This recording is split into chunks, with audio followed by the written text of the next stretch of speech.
Okay, next up, how about Oregon? John Coplants, want to come up? Morning, everybody.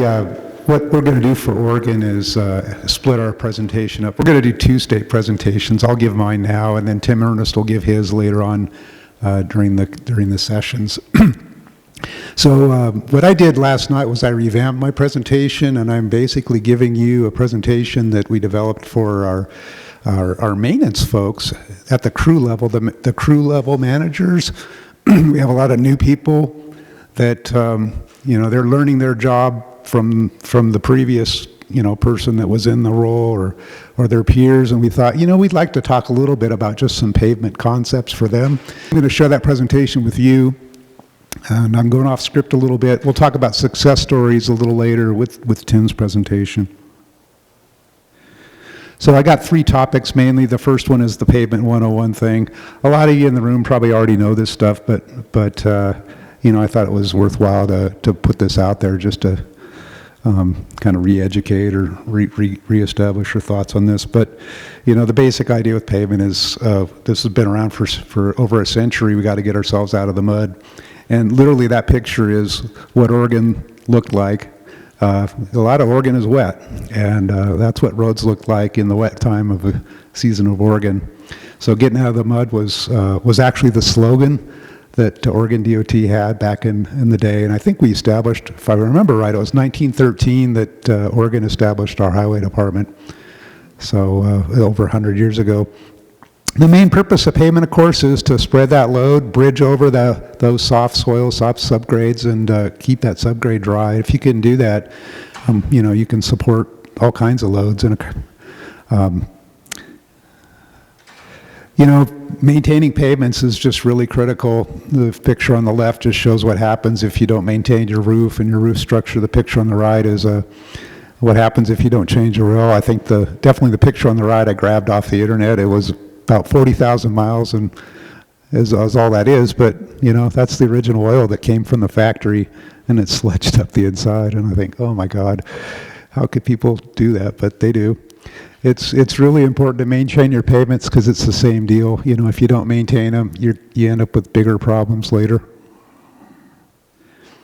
So pavement life cycle, nothing new here. Concrete pavements last a lot longer, and their deterioration rate is really pretty linear when it gets right down to it, as long as they were designed right. That is, your asphalt pavements, they tend to have a more rapid decline as time goes on. And actually the curve for us, the curve goes the other way, because at the bottom of it anyway, because maintenance gets out there and does some activities to sort of hold it above a minimum standard. We're fighting mostly load and environment. I think I borrowed those pictures right off of a NCPP a handout that I saw a few years ago. They were nice little illustrations. Fatigue cracking for us, deformation, wear, and potholes, those are our main things that we're dealing with in Oregon. And some of the extreme examples that we have here. Potholes are an issue everywhere, and they're becoming more and more of an issue now on the eastern side of the state as well, as some of our roads out there haven't been resurfaced with anything but chip seals for 30 years now, and eventually they just go. We have 18,000 lane miles in Oregon. Most of that's asphalt, 95% of it. That's like, yeah, that sounds like what Arizona said. We have about almost 5% well, we do have 5% concrete, but almost all of that is CRCP pavement. We have about 0.5% of JCP. So, faulting for us really isn't something that's in our, in our wheelhouse that we worry about, but the CRCP has its own unique challenges, but for the most part, it's been a great performance, a great pavement. So this is the concept that we wanted to communicate with our crew maintenance managers. The idea of just the lane mile year concept, that every year we're going to have 18,000. Our entire system deteriorates 1 year of life. Balance that with our treatments, and so we need to put in 18,000 lane mile years, and our pavement programs can do the bulk of that, but due to lack of funding, we're not really balanced here, and so guess who makes up the slack? The maintenance crews and the maintenance people have to do that work. so this is where we'd like to be. We'd like to be on a, I can't read that. We'd like to be on a cycle where we're replacing, 45 lane miles a year with reconstruction replacement where we have our really, really bad pavements. That's where we'd like to be. And the reality is we're doing that work really right now on our interstate system, but we're not able to do that type of work that we need to do on, the rest of the system at this point. As far as paving, chip seals, those are our bread and butter. We do a lot of that work. We're not really quite hitting those mileage targets that we'd like to be, but we're fairly close. Where we're closest is on the chip seal side. We've prioritized where we know we can do chip seals successfully due to conditions and traffic volumes and what have you. We're basically fully funding those, and where we're having to sacrifice is on the paving side and the reconstruct side. And so the other place we'll make up the difference is on the maintenance side.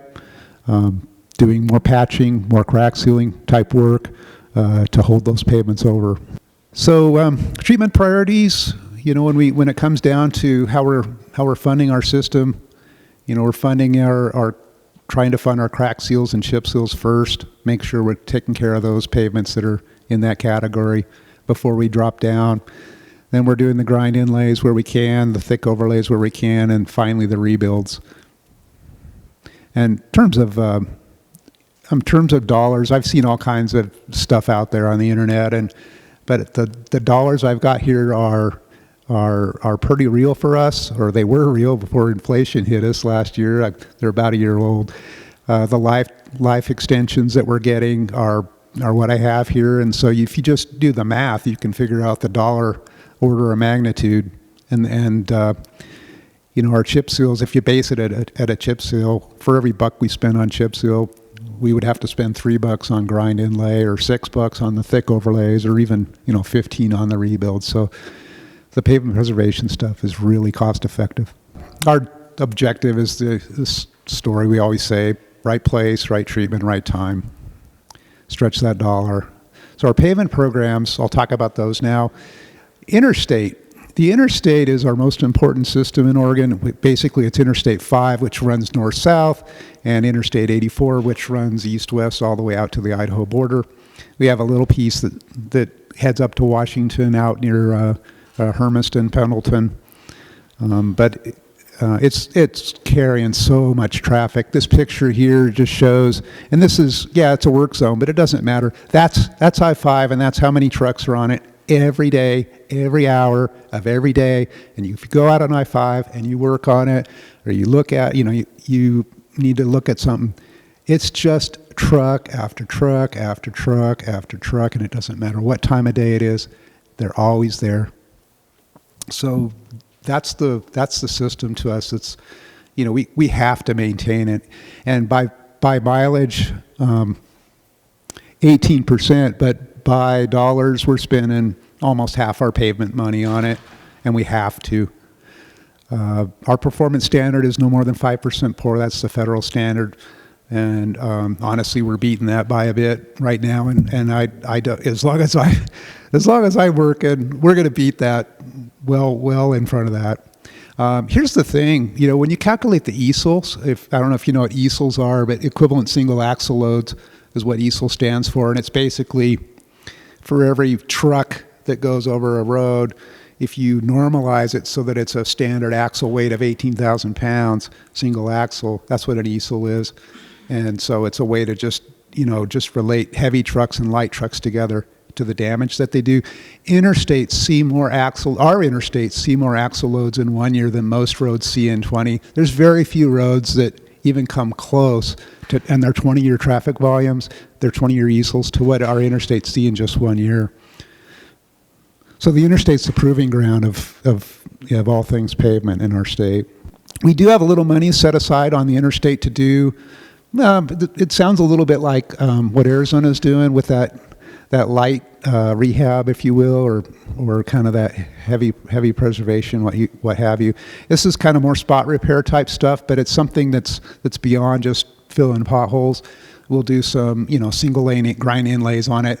They might be a couple miles of the worst piece of the pavement. We can do some self-performing with that. We use state monies for this. The idea is just to stretch the stretch the life of the section a little bit longer if we can. And we do a selection process that is 2 rounds, fall and spring. We get our districts to solicit projects. They nominate them. The central office staff, myself included, go out and do some review of that, just kind of validate it. We have in Oregon, we have basically a pavement committee, for lack of a better word. It's a steering team and their responsibility is dealing with the interstate as well as dealing with how this money gets allocated out and the decisions that we make on that. They manage this interstate financial plan. So that group, helps with these decisions on this. It actually works really well. So if you have any questions about it later on or how that might work, please just reach out to me. We prioritize to the funds available. We try to get everybody a little bit a piece of the pie. And the final blessing is by that state pavement committee. We decided, because of the deterioration that we're seeing, we've decided to up this to a $5 million level per year. It means we're actually sacrificing out of the rehab budget, but it's the only thing we can do. We have to do this work. This is really critical work. Our region Perez is everything else besides the interstate. By mileage, it's 37. By dollars, it's about 47%. This is our paving program, basically, that's off the interstate. We balance that funding across the highway system by highway class and by pavement conditions. So pavement condition goes into that. So pavement management data is just a piece of that. Fix-it routes, which are the ones in green, they're kind of the main routes that are not interstate. The interstates are on there, but we have a Highway 97, which runs north-south in Central Oregon. As well as Highway 20 that goes from Bend and heads out to Ontario and Idaho. Those are pretty critical routes, and then we got a couple of routes to the coast that are important. So we look at pavement condition, we look at highway class. This fix-it thing gets a higher weighting in the funding allocation score, but that's how we allocate that money, is using that information. We have a high volume chip seal program that is funded with state funds. It's $5 million a year. We can contract that, or we can self-perform it. Right now, we're doing most of that is contract at the moment. We have another program, which I'll reveal in just a moment, that does some more chip seal on our low volumes. But on the high volume chip seals, basically it's more like the NHS roads where we can still do the chip seals. So that's where this program goes. The initial list for this is headquarters. Sounds similar to what Arizona had talked about, where some of that is at the headquarters, some of it's at the district. This one's at the headquarters. We get their input, of course. We try to integrate that with the other program where we can. We prioritize to the money available. And again, that state pavement committee reviews and approves those projects. It's a pretty flexible delivery process, which is good. So we can actually make decisions about this and implement them within 1 year, which still sounds like a lot of time at times, but we can do that pretty rapidly where we need to. So this is back to the question I gave, about whether it's a bucket or, this program actually goes into our 4-year STIP, and it's basically a bucket, and then you start programming those projects about 2 years out. And finally, our low volume. This is actually in maintenance. This money is in the maintenance. This is not in the STIP. They hold a lot of roads together. They got 45% of the miles, and all the runs in green is the low volume system. And basically, our STIP pavement program doesn't come to these roads. This is what they get, and they hold those roads together with only 13% of the overall money. So it's a really critical piece, and this is where maintenance, cooperation, and their abilities are so important. They're doing thin patching, chip seals primarily. They've been doing this stuff for 20 years, and the pavement conditions have held for 20 years but basically this level of funding. So the situation is good. It works, although forever doing chip seals is not really a strategy, but it's worked a long time and it's been very successful. Our criteria for what is a low volume road is basically it's non-NHS when you're east of the Cascade, except east of the Cascades. We have a couple that are NHS roads. our ADTs are less than 5,000, and we have an additional factor on easel loadings. We don't want to just ignore, or not ignore, but we don't want to not pave in the STIP roads that have, higher truck volumes on easels, because just the thin patching and seals don't always hold up for those long term. So we put a cap on 3 million easels there. Region 4 and 5 is our eastern regions. Over 70% of their non-interstate roads are in this category. So really, really critical that this funding is preserved. And this slide is actually for our upper manager folks, because we're facing cuts, and low volume has been batted about as we could just cut low volume. What's that do? And it's like, no, what you're doing is devastating that eastern part of the state if you choose to do this. So the slide on the left is our funding level with our STIPs, our 4-year STIPs, and just shows you the stuff in blue is the federal side, what's in our, primarily our rehab and our grind inlay programs. The stuff in green is the maintenance side. And, the funding's been flat, and actually that funding is going down. The 24-27 STIP, that's the one we're just working on now. It hasn't been approved yet, but the funding level has been further and further reduced. There's just all these other needs out there, and pavement. Our pavement conditions are good, and I'm proud of our pavement conditions. We do a great job, but it's just my experience, and I've heard this from others, is when you do great, people are like, yeah, thank you, and then they take your money and move it elsewhere. That's what's happened in Oregon. So I guess we're going to go through this little cycle, right, where they take the money away, the pavement conditions will drop, and how did that happen? Well, we have to move some money back. So that's where we're at. What the graph on the right shows is we track what's called fair or better, miles of fair or better conditions. Our fair or better conditions they're pretty much peaked in 2018 at 90%. They were 89% in 2020. This year we don't have the final numbers yet, but we'll probably be dropping, maybe 1%. And no, that doesn't look like a big deal. And we say by 2030 we're going to drop to about 80%. And I don't know, just most people don't really get what that is. They don't get it. It's like 90 to 80. Oh, you're just going from an A to a B. That's not that big of a deal. Now, the reality is the number of miles that maintenance is dealing with is doubling.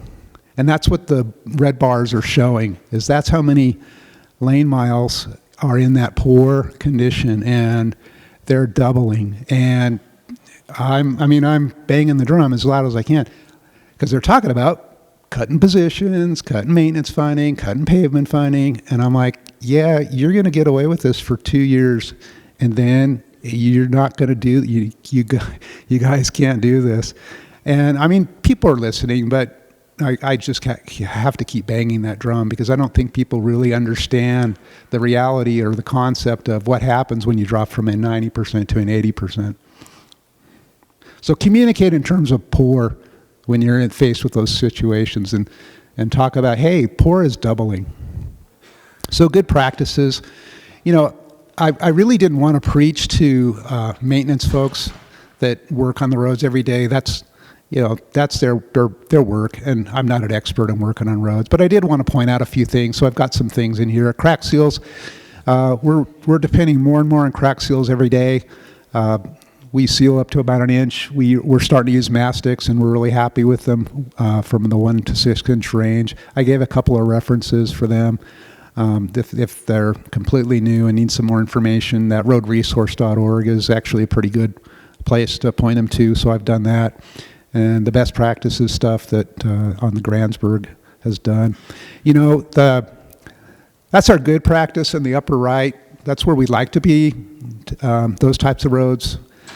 Sometimes we have to do these roads that have a buttload of cracks. And it's successful, it's okay, they look ugly, it works, but it's not cheap, to be honest. It's getting to the point where we could grind out and repave the wheel ruts, for not much more money. So there's that cost benefit thing.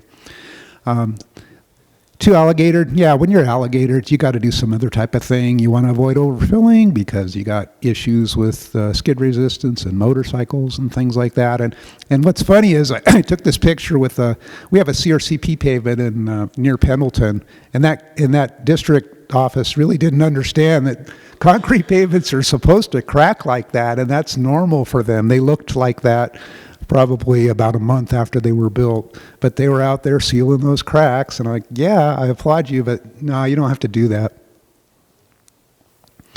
So here's a typical situation where we've got a lot of crack seal. This is actually in Western Oregon, and I'm just showing the forward image as well as the downward image, and the downward image is it's pretty, it shows you don't see cracks popping through there. They're really well sealed. So crack seal, we believe in crack seal. And if you came to Oregon 20 years ago, you would have never saw any crack seal. And even 10 years ago, you would have saw just a little bit. That growth, there's been a lot of growth in that, and it's been a good tool.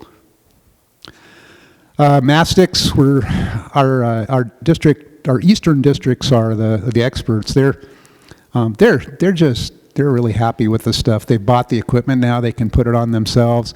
They're using it for all kinds of things. Gap seals between the shoulder and the concrete. They're using it for for little repairs actually on the concrete, and it holds up. There's a contractor in our area that paved a section of Interstate 5. It's an asphalt road. They paved a section of Interstate 5, and they had a problem with their mix. Something weird about the construction of it. They had little hole issues, and we made an agreement with this contractor to go out and fix those holes every year. They go out and inventory them, they jackhammer out and fix these. They're little holes. I mean little holes, and they're using mastics. That stuff is tough. It holds up, and none of that stuff has ever failed. So we're really happy with the product. Chip seals, it's like sunscreen. Apply it early and keep it on there. Prep is really important. I think generally speaking in our state, we still put on chip seals too late, and it's hard to convince people to chip seal a road that's only 4 or 5 years old. Just most people want to see it all cracked up first. That's just the natural tendency that, keep working on getting it out there early. The pavement condition window is really critical on the high volume roads, for sure. The top candidate's the road we want to see. The top picture, that's the kind of thing we want to see. We want to see it crack sealed maybe a year prior, and then we'll follow up with the chip seal. Those work great. We have some districts that really don't understand what a chip seal is all about. Sometimes they want to just chip seal every road because that's what we always do. The lower picture is a road that I know that I'm going to be on a road tour out next week with our districts out in the eastern side, and they want to chip seal that bottom road. Well, the original road had high asphalt content, flushed and rutted a little bit, God, the road tour about 8 years ago, I said, no, you really shouldn't chip seal this road. It's got plenty of oil on it. There's no need to chip seal it. They chip sealed it. It flushed, it rutted some more. Then they patched it. They filled all the patches, or they filled all the wheel ruts with patches. And they're like, yeah, let's chip seal it again. I'm like, no, I'm going to have to tell them, stop it. You don't want to do that. Chip seal plus crack seal, they work together beautifully. Here's, another image with a downward image, and everything's well sealed. In fact, you almost can't seal. In the forward image, you almost can't see the crack seal that's underneath there.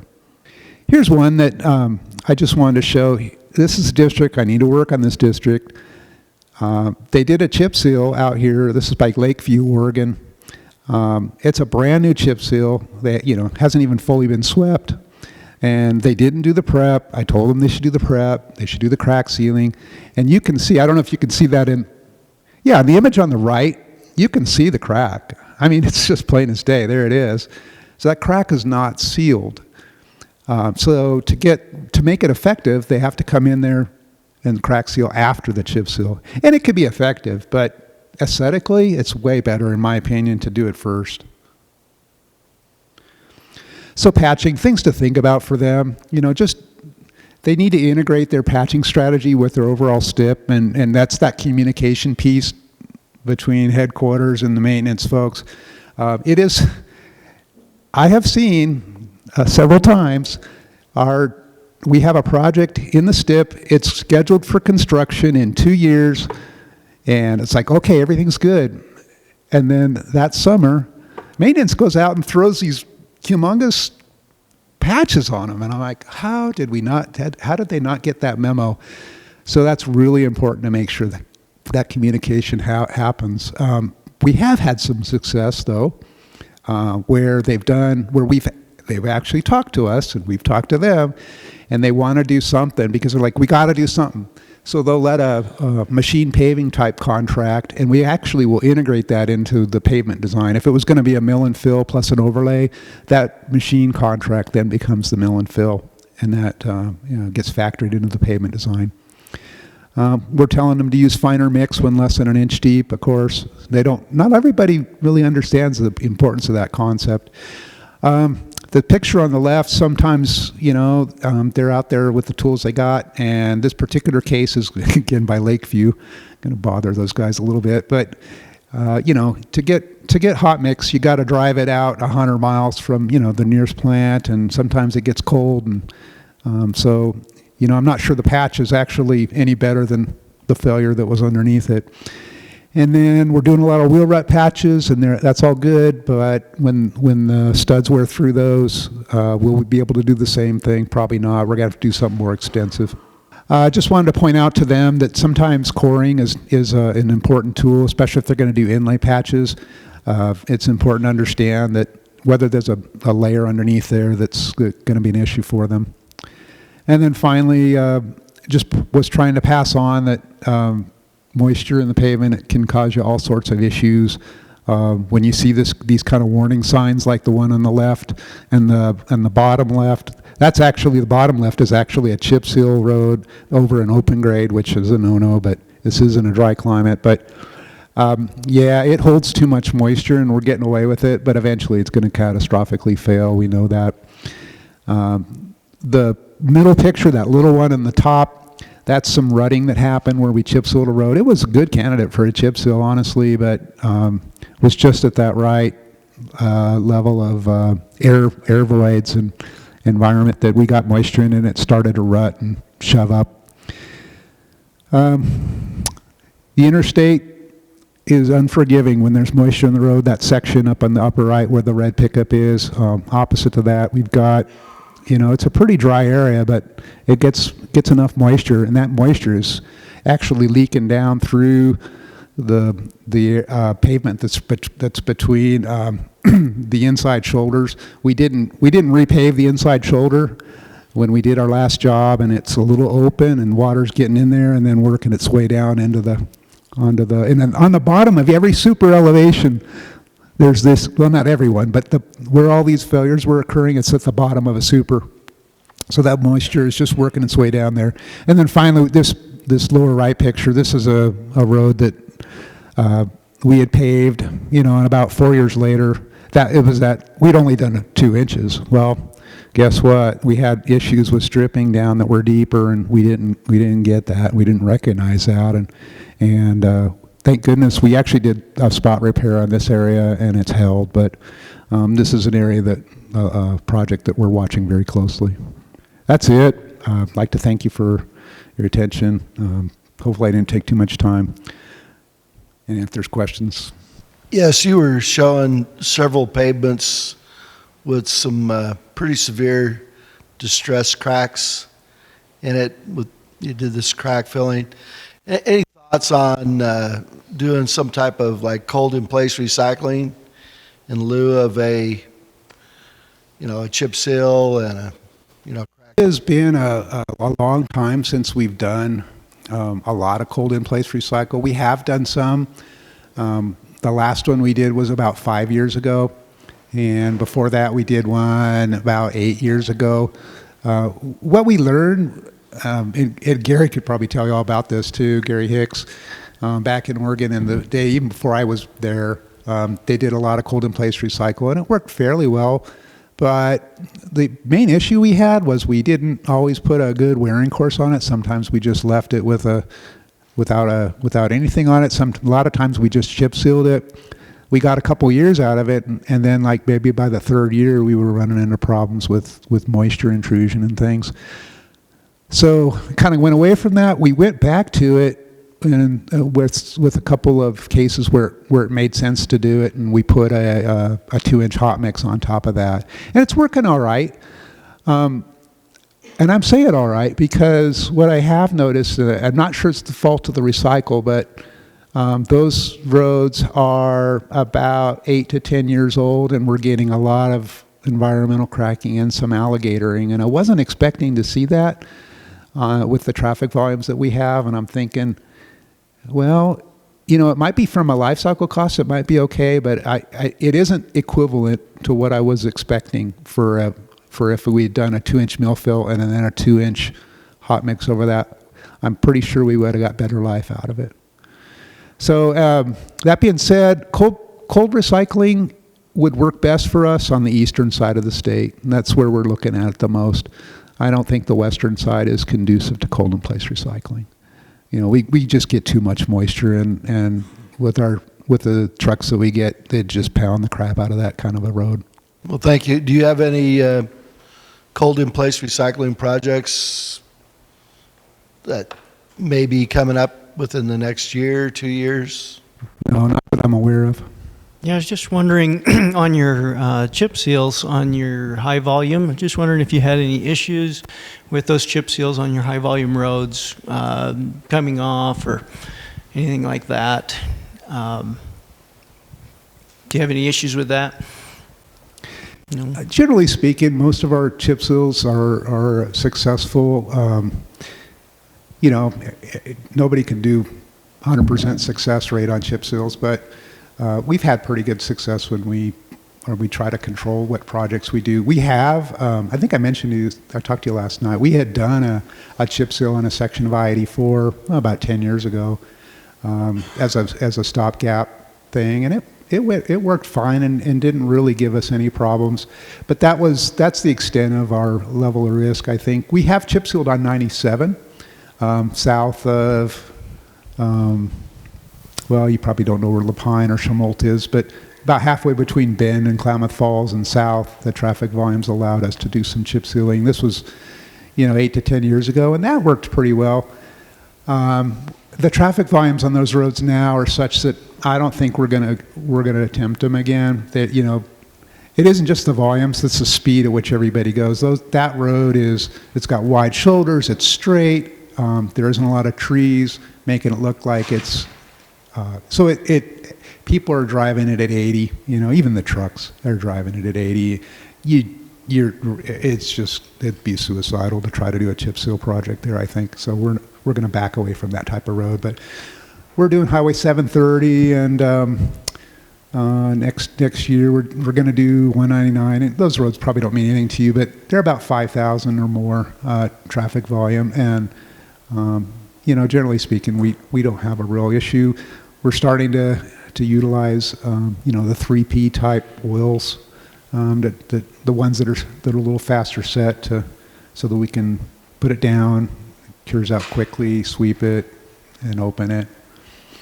Tim can maybe talk a little more about that, exactly what we're doing there. So you're getting traffic back on it the same day. You're not waiting a day or so. Is that right? Yeah. Okay, you're fine. Just maybe one other question from the question you asked in the previous presentation about Alaska.